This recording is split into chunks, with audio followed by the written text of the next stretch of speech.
போராடுறேன். என் வாழ்க்கையில ஹர்ட் ஆயிருக்குதான் நான் இங்கே வந்து உட்காந்து பேசுறேன், தேவையே கிடையாது. ஸோ இந்த கைண்ட் ரிக்வெஸ்ட் தான் சொல்றேன். யார் யார் வந்து இவங்கள சப்போர்ட் பண்றீங்களோ அவங்கள என்கொயரி பண்ணுங்க சார். ஈஸியா உங்களுக்கு தெரிஞ்சிடும். இது ஒரு க்ளோஸ் பண்ணுங்க சீக்கிரம் சார். நல்லவங்களே வளரட்டும் சீக்கிரம். நம்ம தமிழ்நாடு வளரட்டும், வாழட்டும். Thank you sir. வணக்கம், நான் உங்க ஜெயந்தாரா. இந்த பதிவு பார்த்தீங்கன்னா தமிழ்நாடு அரசுக்கும் நம்ம போலீஸ் அதிகாரிக்கும் என்ன பேச போறேன்னா, சார் என்னோட கைண்ட் ரிக்வெஸ்ட், ப்ளீஸ் இதை நீங்க பார்த்து ஆக்ஷன் எடுங்க. என்ன புதுசா சொல்ல போறேன்னா, ஏற்கனவே நான் திவ்யா கள்ளச்சி அரெஸ்ட் பண்ணுங்க நிறைய லைவ் வீடியோ போட்டிருந்தேன். ஏன்னா என் வாழ்க்கையில நடந்த விஷயம் தான் நான் சொன்னேன். இந்த மாதிரி வேற யாருக்கும் நடந்துடக்கூடாது, நடந்திருக்கும், அவங்க வெளியே வாங்க தான் என்னோட கோரிக்கை. என்ன நடந்துச்சு, இப்போ வரைக்கும் அவரோட செல்போன்ல அந்த ஐடியில வந்து எங்க அம்மா காணாம போயிட்டாங்க. அது தவறான ஒரு விஷயம். இப்போ வரைக்கும் டெலிட் ஆகல. எனக்கு இப்போ வரைக்கும் கால்ஸ் வந்துட்டே இருக்குது. ஸோ இதில் ஆக்ஷன் எடுக்கிறோம் தான் என்னோட கம்ப்ளைண்ட்டு. அது மட்டும் கிடையாது, என்னை மிஸ்யூஸ் பண்ண சில விஷயங்கள். ஏன்னா அவங்க கேட்டாங்க எப்படி என்னன்னு சொல்லி தான் ஆகணும். நான் ஏன் போய் சொல்லணும்? ஏன்னா என்னோட யூடியூப் சேனலை வேற, நான் வந்து ஃபிலிம் ஆர்டிஸ்ட், அப்படி போயிட்டு ஆடி பாடி ஏதோ என் காலத்தை ஓட்டினேன். இவங்களே தானா வந்து பிரச்சனை உண்டாகும் போது நான் சும்மா விடலாமா?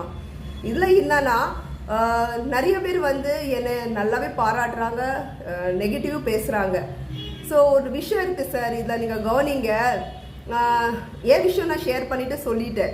இப்போ அத்தனை பேர்ட்ட நான் என்னோட இன்டர்வியூ கொடுக்கும்போது சில யூடியூபர் நார்மல் பர்சன்லாம் நெகட்டிவ் பேசுகிறாங்கன்னா ஏன் பேசுகிறாங்க?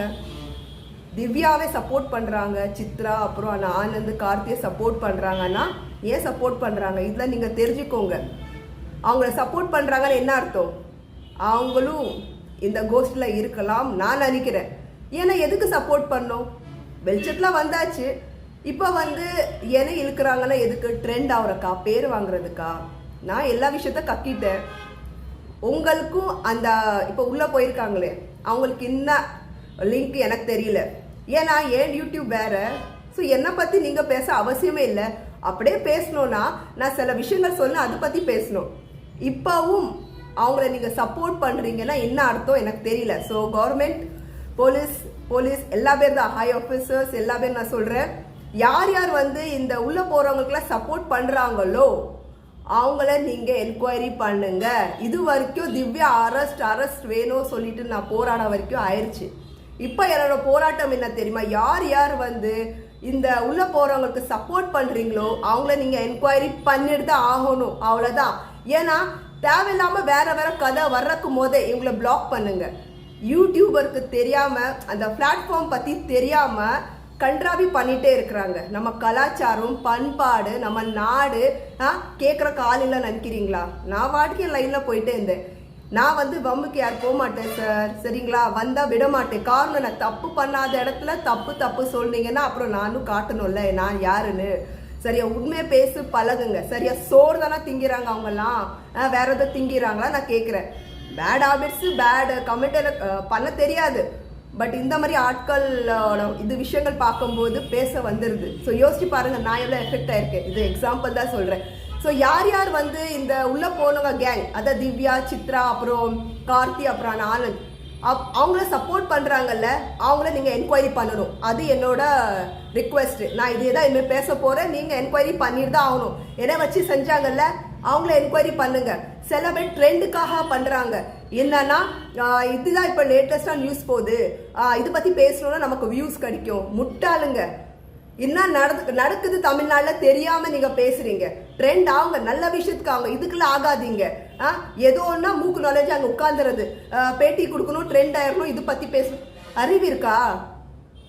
யோசிச்சு முடிவு பண்ணுங்க. உள்ள அவங்க தப்பு பண்ணியிருக்காங்க, என்ன என்கொயரி நடக்குது. சரியா? எனக்கு தெரிஞ்ச விஷயத்த நான் பேசினேன், எனக்கும் பேச தெரியும். யார் யாரும் இன்னொன்று பேசுகிறாங்க, எனக்கு தெரியாதவங்கெல்லாம் பேசுகிறாங்க. எனக்கு தெரிஞ்சவங்கெல்லாம் ஓகே அதுதான் சஜஷன், எப்படி பண்ணணும், என்ன நடக்க போகுது கேட்கும்போது நான் சொல்கிறேன். நான் வந்து ஃபிலிம் ஆர்டிஸ்ட், என்னோட லைனே வேற. இந்த மாதிரி கன்றாவி யூடியூபருக்குள்ளே வந்து மாட்டி முழிச்சு நான் இருக்கே சொல்கிறேன். அந்த மாதிரி எனக்கு பிடிக்கல. என்னை பற்றி உங்களுக்கு என்ன தெரியும்? தெரிஞ்சு பேசுங்க. சரியா? நான் உங்கள் வாழ்க்கையில் இல்லைன்னா உங்கள் சோத்தில் மண் வாரி போட்டேன். நீங்கள் தான் இப்போ தமிழ்நாடோட சோத்தில் மண் வாரி போடுறீங்க. நல்ல விஷயத்த செஞ்சு தொலைங்க. சரியா? உங்களுக்கு உங்கள் ஃபேமிலி புருஷ தேவையில்லை, பொண்டாட்டி தேவையில்லை, குழந்தை தேவையில்லை, எது தேவையில்லைன்னா போய் எங்கேயாச்சும் முட்டி அசிங்கமா பேசிடுவேன். ஏன்ட்டால வச்சுக்காதீங்க சரியா? நல்லதே பண்ணுங்க, நல்லதே செய்யுங்க தான் நான் சொல்ற கேரக்டர். நல்லதா அதுக்கு தான் போராடுறேன். என் வாழ்க்கையில ஹர்ட் ஆயிருக்கு தான் நான் இங்கே வந்து உட்காந்து பேசுறேன். இல்லை தேவையே கிடையாது. ஸோ இந்த கைண்ட் ரிக்வெஸ்ட் தான் சொல்றேன். யார் யார் வந்து இவங்கள சப்போர்ட் பண்றீங்களோ அவங்கள என்கொயரி பண்ணுங்க சார். ஈஸியா உங்களுக்கு தெரிஞ்சிடும். இது ஒரு க்ளோஸ் பண்ணுங்க சீக்கிரம் சார். நல்லவங்களே வளரட்டும் சீக்கிரம். நம்ம தமிழ்நாடு வளரட்டும், வாழட்டும். Thank you sir.